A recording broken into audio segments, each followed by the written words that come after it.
Bismillahirrahmanirrahim.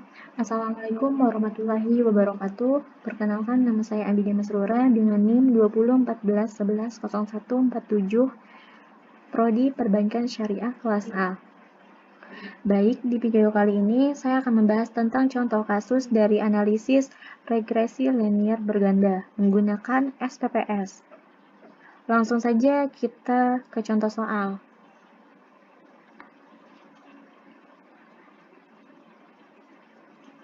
Pertama kali kita harus melakukan adalah input dulu datanya pada SPPS. Jadi ini sudah saya input manual. Kemudian saya mengubah nama variabelnya. Untuk mengubah, kita klik variabel view. Kemudian untuk yang urutannya yang satu ini pada sebelah kiri, begitu pula seterusnya. Jadi yang satunya adalah kita ubah menjadi X1.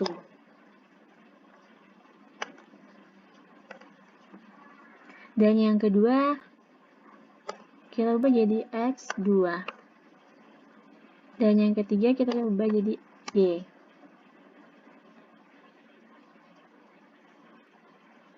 Di mana X1 itu adalah jumlah hotel.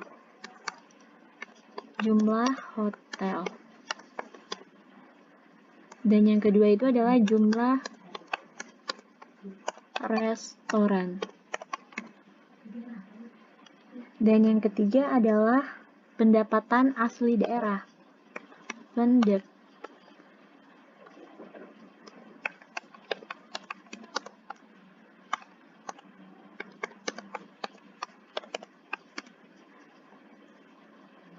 Nah, bisa kita edit sendiri ya desimalnya di sini. Kita simpan 0.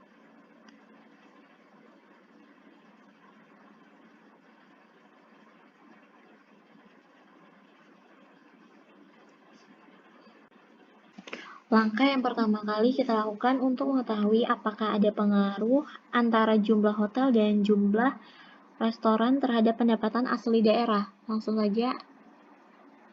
Yang pertama kita klik Analysis,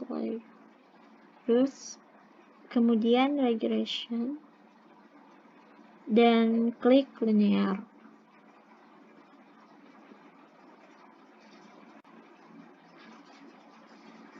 Nah, karena ini udah masuk, di mana independennya itu adalah pendapatan asli daerah dan independennya jumlah hotel dan jumlah restoran. Kemudian klik statistik, R-squared challenge,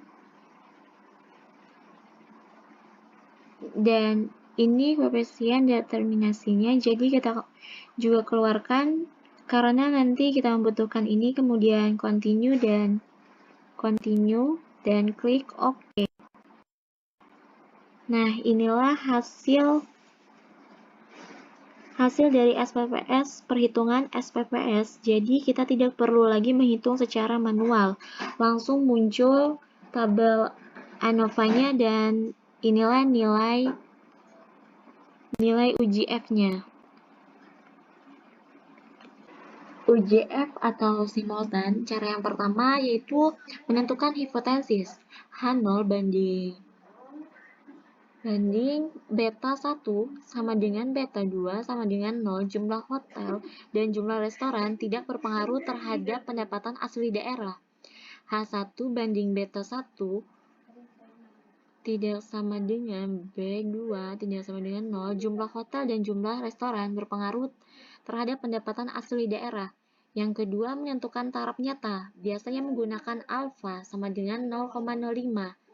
Ketiga, menentukan nilai F hitung. Nah, ini tabel INNOVA ini dapatnya dari SPPS tadi ya.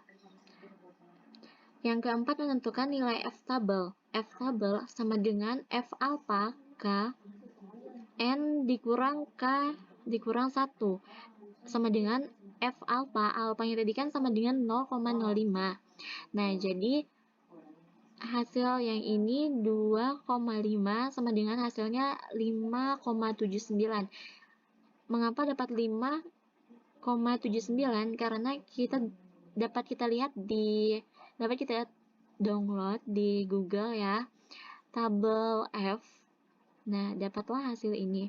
Untuk cara lebih mudah mendapatkan 2,5 dapat kita lihat dari sini ya. Untuk lebih mudahnya. Dan yang kelima, karakteria penguji. Jika F hit lebih besar daripada F tabel, maka ditolak H0. Kesimpulan, karena nilai F hit lebih besar daripada F tabel 26,162 lebih besar daripada 5,79, maka tolak H0, yang artinya bahwa jumlah hotel dan jumlah restoran berpengaruh terhadap pendapatan asli daerah. Untuk cara yang kedua, yang pertama menentukan hipotesis. Sama saja seperti cara yang pertama tadi ya. Yang kedua, menentukan nilai signifikan. Nah, tabel ANOVA-nya yang tadi. Yang ketiga, kriteria penguji. Jika signifikan lebih besar daripada 0,05, maka tolak H0. Kesimpulannya, karena nilai signifikannya 0,02,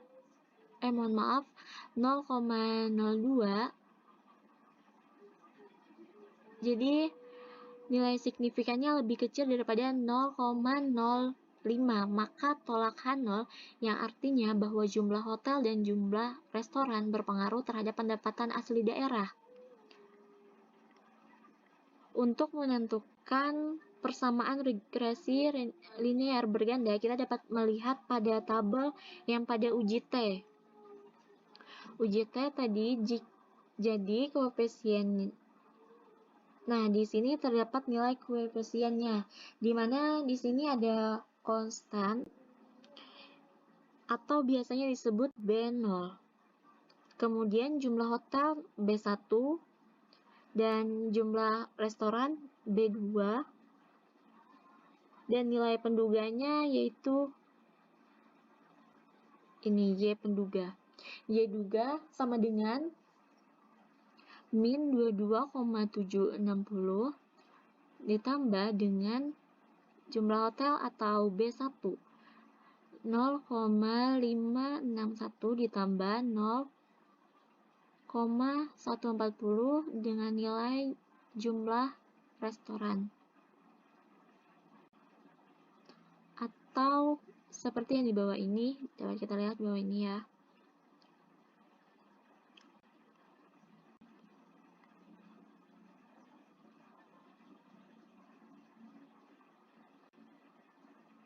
Kemudian uji T.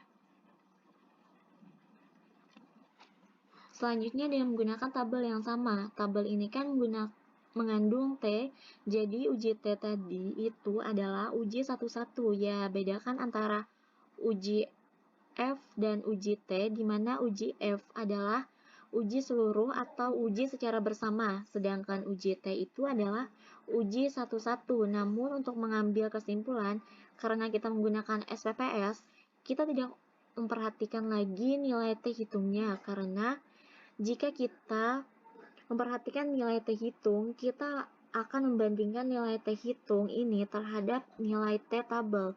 Nah, itu kan membutuhkan waktu yang cukup lama ya. Untuk mempermudah, jadi kita hanya melihat nilai signifikannya saja, karena di SPPS ini sudah mengeluarkan nilai signifikan yang bisa kita gunakan dalam mengambil suatu kesimpulan. Jadi, berdasarkan nilai signifikan, kita hitung satu-satu. Jadi, untuk nilai jumlah hotelnya, nilai signifikannya 0,098 lebih besar daripada 0,05, maka terima H0, yang artinya bahwa jumlah hotel tidak berpengaruh terhadap pendapatan asli daerah. Uji yang kedua, nilai signifikan 0,649 lebih besar daripada 0,05, maka terima H0, yang artinya bahwa jumlah restoran tidak berpengaruh terhadap pendapatan asli daerah. Nah, jadi kedua uji ini tidak berpengaruh terhadap pendapatan asli daerah.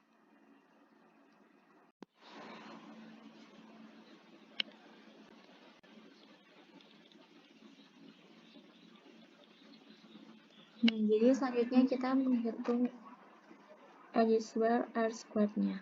Dapat kita ambil di sini ya. Jadi sebesar 0.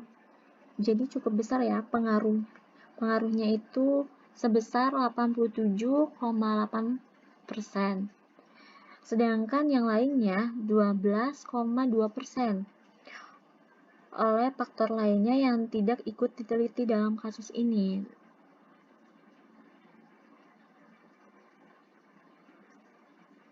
Nah, mungkin itu saja regresi linear berganda dengan SPPS pada kasus ini. Kurang dan lebihnya saya mohon maaf. Sekian, terima kasih. Wassalamualaikum warahmatullahi wabarakatuh.